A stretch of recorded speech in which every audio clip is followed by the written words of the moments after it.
নমস্কাৰ।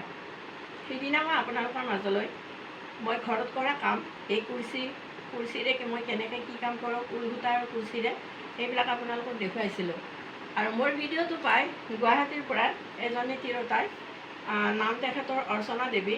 অৰ্চনা দেৱীয়ে মোক লগে লগে ফোন কৰি ক'লে যে বাইদেউ আপুনি মোক দুখন কুৰ্চীৰ শৰাই সজোৱা দুখন বনাই দিব আৰু দুখন মোক পিৰাত পৰা কাপোৰ বনাই দিব। আচলতে কি হ'ল, এই যে মই সিদিনা আপোনালোকক এইটো দেখুওৱা নাছিলোঁ, যি মানে এইবিলাক অলপ ষ্টাইল দিও গাঁঠিব পাৰি, এনেকুৱা ধৰণে মই এইখন গাঁঠিছিলোঁ। এইখন আজি আপোনালোকক দেখুৱালোঁ,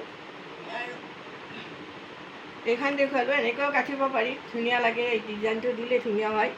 আৰু এইখনো এনেকৈ গাঁঠি সৰু শৰাইত, যেতিয়া সৰু বটাত আমি তামোল দিয়া বটা নাইবা এনেই সজাই থোৱা সৰু বটাটো এইবিলাক কৰিব পাৰি, ধুনীয়া লাগে। ঠিক এই অৰ্চনা দেৱীয়ে মোক এনেকুৱা ডাঙৰকৈ বনাব দিছে দুখন। কৈছে যে বাইদেউ শৰাইত পৰা অলপ ডাঙৰকৈ দিব, কিন্তু অকল বগাৰে দিব। তেখেতৰ কথা মতে মই যোৱাকালি ঊল বিচাৰি গ'লোঁ। আচলতে দোকানত আজিকালি ঊল নাপায়, কাৰণ আজিকালি গৰমৰ দিন যে ঊলটো খুব কমেই পায়। মই খুব ঊল কম পালোঁ। এই 3-4টা ঊলৰ লাৰু পালোঁ, এইখিনি মই লৈ আহিলোঁ। আৰু তেখেতে কৈছে এইখন মই গাৰুত পাৰিছোঁ। আচলতে এইখন কুৰ্চীৰে গঁঠা, ঊলেৰে গঁঠা হয়। এইখন আমি গাৰু তেনেকৈ পাৰিবও পাৰোঁ, ধুনীয়া লাগে গাৰু তেনেকৈ পাৰিলেও। আৰু যেতিয়া আমাৰ মানে ছোৱালীবিলাকক জোৰোণ দিব আহে, তেতিয়া জোৰোণ যিজনে দিব সেইজনেও এখন পীৰত বহে আৰু কইনাজনী এখন পীৰত বহে। গতিকে আমি যদি পীৰত এনেকৈ ধৰণে গাঁঠি পেলাই পীৰাখনত পাৰি থওঁ, তেতিয়াহ'লে দেখিবলৈ ধুনীয়া হয়।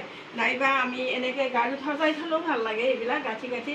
গতিকে মই এনেকৈ বহুতকেইখন গাঁঠিছোঁ, আনকো গাঁঠি দিছোঁ, খুব ধুনীয়া লাগে এইবিলাক। পীৰাত সজাবলৈ ধুনীয়া। গতিকে তেখেতে মোক অৰ্ডাৰ দিলে যে দুখন মোক পীৰাত সজাই থোৱা দিব আৰু দুখন মোক শৰাইত সজাই থোৱা দিব। এতিয়া মই ভাবিছোঁ এখেতক এখন এনেকুৱা ধৰণে গাঁঠি দিম, ষ্টাইল কৰি অকণমান, আৰু এখন এনেকুৱা ধৰণে গাঁঠি দিম বাৰু।